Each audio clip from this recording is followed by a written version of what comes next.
So it's been a long time since I've talked to you guys, and we had a little surprise that you guys don't know about. Can you believe it? The baby's here. Oh my goodness. It was a big surprise, but I was way farther along than they thought. That's why I was so big. But the baby came out a more normal size, so. But yeah, so we have our little one, and we had the baby at home on actually Monday night, or Sunday night after we filmed Money Mondays. So it was a big surprise, and it's just crazy. It's been kind of a whirlwind, but it's been amazing. It's been so awesome, so special. Just kidding. This is our baby. Isn't she adorable? This is not my baby. Sorry, I had to put a joke over you. Because I'm silly and crazy. This is my baby update. We have not had the baby. However, they did move my due date up. I think we might have told you that. They moved it up from May 17th to May 11th. I don't quite agree with it. I think I'm just gonna have a big baby again. I'm thinking probably an 11-pound baby again. Kayla was 11, Ella was 9-7, Colin was 10. And I'm pretty sure this one's gonna probably land between 10 or 11 pounds. That's a little daunting considering I had Colin as a 10-pound baby without an epidural, but I had my 11-pound baby with an epidural. So if it is more than 10 pounds, that might be a little daunting. So I'm really hoping that it's not more than 10 pounds. We're praying for like a normal 8-pound baby that I've never had before, but I'm sure that won't happen. I'm feeling pretty good. It's been okay. I've been taking a lot of vitamins and stuff to just help normalize some of the emotions I've been feeling, because I've just been really oversensitive and stuff like that, and I can definitely tell a difference when if I've missed it for a day or two than when I've been taking it for a day or two. Also, I've been trying to go to sleep a lot earlier, which does not always work, especially during the holidays, but we're trying to get back on that, like in bed by no later than 10, which is hard to keep when you have work to do and the kids go to bed, or you just want a moment together. So I'm working hard to get back on that schedule, and I got my pregnancy pillow, and it is huge. I don't know if you've ever seen the U-shaped pregnancy pillows, but they're gigantic. They're huge, and we call it the boyfriend because it's huge and it gets a lot of my attention.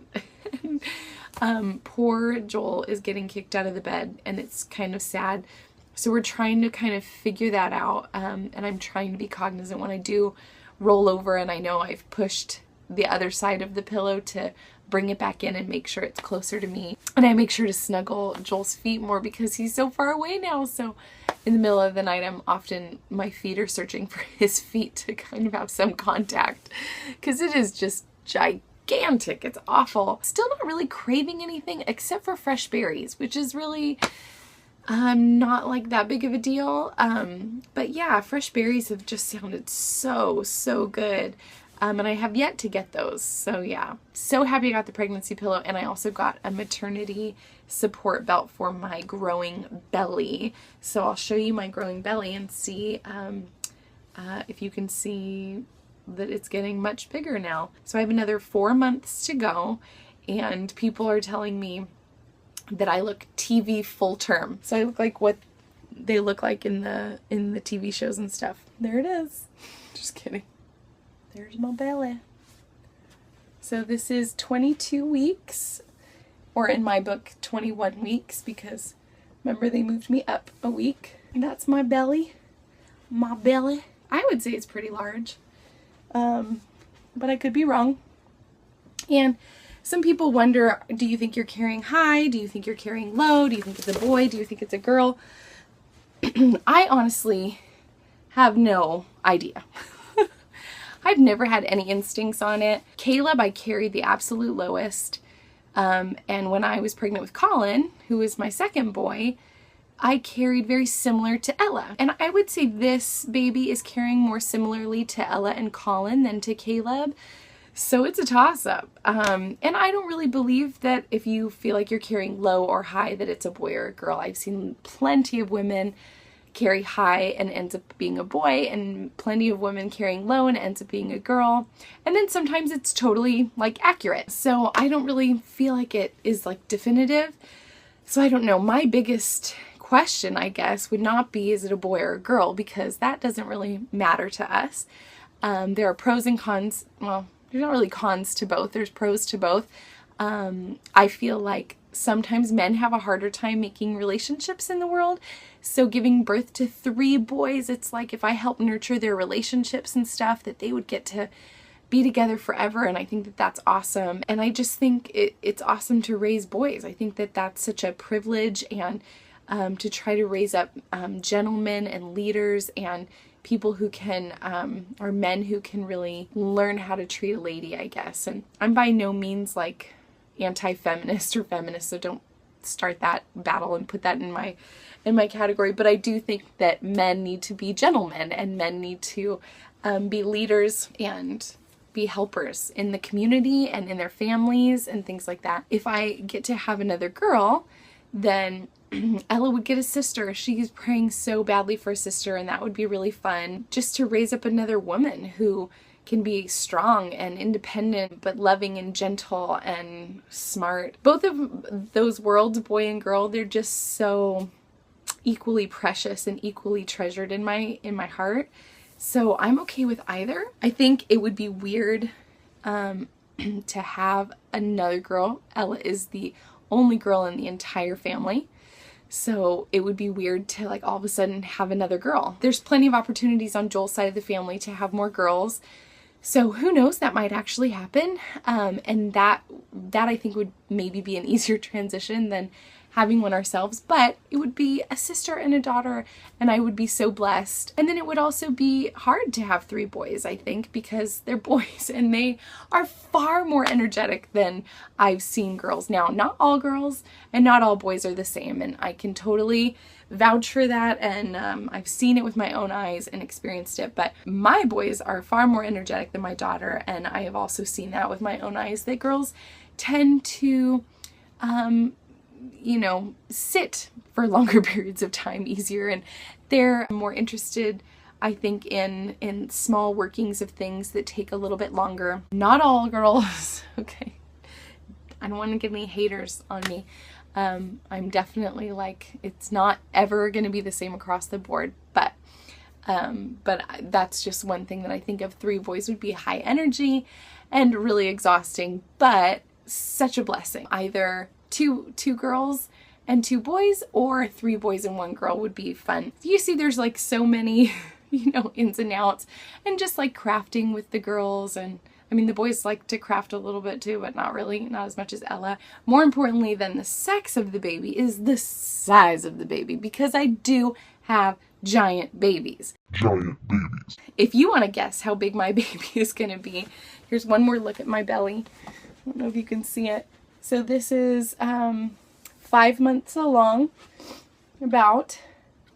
So nice, all 4 months to go. If you can guess, try to guess how big that baby's gonna be. I've been feeling pretty good, tired still, but not unmanageable. The emotions in the household with the kids have been a bigger task to deal with than the pregnancy at this point, which has been kind of a nice transition, because before we had the emotions as well as the pregnancy being difficult, and I feel like the pregnancy's been a little bit on the easier side, so that's been really nice. I still feel weird in all my clothes. Like, I have maternity clothes, but it's just when you're not shopping for them and people are giving them to you, you're just kind of like, whatever works. So I'm not feeling quite like, totally attractive or anything all the time, but as a mom of 3, you kind of give that up and you go, I just got to wear what works and what's functional. And sometimes I can maybe muster up some kind of a cute outfit, but I try to stay away from Pinterest for that reason and any good looking people. No, I'm just kidding. My fears and worries, I often think as I sit back and I watch my 3 kids and hear my 3 kids and their needs for me. My biggest fear when I was pregnant with Colin was that all 3 of them would cry at the same time, which I knew would be inevitable. But it was my biggest fear because it was just the way I am emotionally and the way I want to give to all of my kids, not evenly, but as their needs arrive, and maybe even evenly, and let them know that they're equally loved and, you know, all those things, and attended to if need be. So that was my biggest fear, because I'm going, you know, it's hard enough to do with 2. How am I supposed to do it with 3? And it has proven a challenge, and it's grown me in a lot of ways. And it's my kids' story, you know, and that's what they're going to grow up with. As I prepare myself to welcome a 4th child, that's probably one of my biggest prayers and concerns and worries and anxieties right now, is just that my time and energy for each of them, even today, I mean, it was mom, and some of them were urgent, and some of them were interesting, and some of them were, you know, curiosity things, and some of them were like help, and it was all happening at the same time, and you're going, not one is more important than the other. They're all equally important for their own individual reasons. And it was really hard. And at one point I just said, I'm one person. Like, I can't do it all at once. You guys have to wait. Because it was mom across the board at the same time, several times today. And in those moments, I just kind of gasp and go, I'm going to add to this. Like, how can my heart take it? I don't know. And I worry sometimes, but I remember that, you know, I don't do it alone. I have an amazing support through my husband and God, and just that when I am not enough, that my kids get to depend on something bigger than me, and they get to learn something other than me. And that gives me a great sense of peace, because they need to know I'm not the source of all things. I am not the source of their entertainment. I'm not the source of their answers. I'm not the source of their comfort. I'm not the source of all anything. Their happiness, nothing. Their education, no. I'm not the source of all things. And so I just rest in that in those moments, because it's hard, and you can't be everything to everyone all the time. And I just remind myself, I'll have those moments. I won't have them all the time, but I will have those moments. And when I can't be there for each of them, that they'll be comforted by whatever they need, and I can lift them up in prayer, because that's how I deal with things, and just know that God will meet them where they're at, and be their comfort, and be their guide, and be their happiness and contentment, and that hopefully they will learn that through those experiences, because I cannot always be there. I can't do it all. So that's what I rest in, but I'm still struggling with it as I prepare and think about number 4. I'm not yet nesting. I'm still like kind of in that transitional phase coming out of the holidays, and we're trying to transition Colin into a bed in the next week or so that he gets time to himself in that bed and doesn't feel robbed of the crib, and can go back and forth for a while if need be. I'm not quite nesty yet. Although I think about that day, and I'm like, I wonder what that'll look like when I start getting nesty and things, because you know as more people come, we get more limited. But we're debt free now, so I do have a little bit more wiggle room for organization tools and some of the fun things to go in, like the nursery, even though they all share a room. The nursery wall, because they just get one wall, the baby. But yeah, just taking joy in the little things for nesting. Like I thought, oh, I'll buy a sheet for the bassinet that somebody gave us, you know. So yeah, just little things like that here and there. But it is such a whirlwind, and it's going really fast. And sometimes it goes really slow. Like I just had a whole bunch of friends in my life and on Facebook have babies. Like, I mean, literally in the last 3 days, probably 5 people I know have had children. And so that's kind of made me go, I want to see my baby, and I want to meet this person inside me. And feeling the baby kick just makes me anxious for that time and stuff. But, you know, knowing that it has so much more growing to do, and that's such a big necessity, keeps me at peace for that. It's fun to watch the kids love on my belly and just talk to the baby and sing to the baby, and they always have to give it kisses and touch it, and they always want to say hi to the baby. And I just love that. They just acknowledge that this is a person, this is a human being, and they take great care of this baby already. And they're getting to the point where they're going to start being able to feel it kick more, because I can feel it on the outside, but you know, having a child wait there for 15 minutes doesn't always produce a kick. So anyway, I'm kind of rambling. I hope it's been somewhat interesting for you. I'm feeling happy and joyful and tired, and happy to have my maternity pillow that we got on a new app. I don't know if you have it. It's called Offer Up, and it is awesome. And I wish that we had known about it during our debt-free journey, but it's still so great right now. So it's called Offer Up, spelled exactly the way it sounds. It's an app that you put on your phone, and it's all picture-based. It's like Craigslist, but it's picture-based, which is really easy. Check out the app. It's really awesome. Thank you for watching my video today. I hope it shed some light and answered some questions about the upcoming birth of our baby and what I'm going through right now. And if you have any more questions about the baby bump or anything, feel free to comment and ask a question in the comments. And remember to share and like and do all those things. It's so great to talk to you guys again, and I can't wait to see you again. Bye!